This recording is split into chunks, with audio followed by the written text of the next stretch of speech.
1949年到1979年交过公粮的农民，现在可以领取多少养老金呢？大家好，我现在呢在我们当地的一个粮所里面，不过这个粮所呢已经荒废了，但在之前呢，农民交公粮的时候啊，都是交到这个粮所里面去的。那么在1949年到1979年交过公粮的农民啊，现在可以领多少养老金呢？那为什么在别的岗位退休之后都有养老金可以领，但我们交过公粮的这笔农民呢就没有养老金？今天我们就来探讨一下这个话题。交公粮这个词对于我们家里面的老人来说一点都不陌生吧？早年我国是通过以粮代税的这个方式来征收这笔农业税。那个时候国家穷啊，工业少，所以说就以农补工。那个时候呢，国家主要是靠收农业税啊。后来国富民强了嘛，就取消了农业税，就取消了交公粮。直到现在，我的父母还在经常给我说起当时交公粮的一些情形。那个时候啊，我们镇上大大小小有100多个村。每年100，就是每年各个村都要派年轻力壮的农民啊，把村里面的粮食运到我们镇上的粮食所里面进行验收，交给公家。那个时候农村的还没有拖拉机，用麻袋装着满满的粮食，会捆在那个推车上面、板车上面，自己用人力拉着车，有时候用驴啊、用马呀，有时候走10几里地才到乡里面的公粮所。天不亮的时候就要出发，到了公粮所还要排队，通常交公粮的时候排队就要排1天。到晚上才能回家，所以说那个时候农民真的是特别苦的。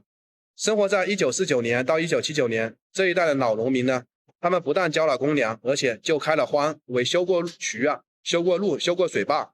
那个时候做这些工作都是义务的去劳动的，没有1分钱，只要村里面喇叭在广播，今天去哪里开荒，或者明天去哪里修渠道，我们农民都是没有任何怨言去义务的劳作的。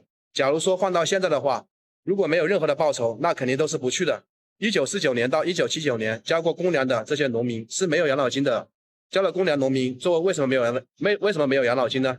因为他们没有交社保养老保险嘛。那为什么工人有养老金呢？因为他们交了养老保险和社保。上班的人是自己交一半，然后单位给交一半，而且每年都要交，并且交的越多，那退休的时候拿的钱就越多。那老一代的农民交公粮就属于上税，税收是交给财政部门的，而不是交给社保部门的。所以说我们这些老一代的农民虽然交了公粮，但是他们没有养老金的。大家清楚了吧？现在国家也是增大了对农村的补贴，社保在农村呢也是这几年才有的。就在农村里面满了60岁的老人可以领一个基础养老金，就是100多一点。我们这边是100多一点，也不知道你们那边是多少钱。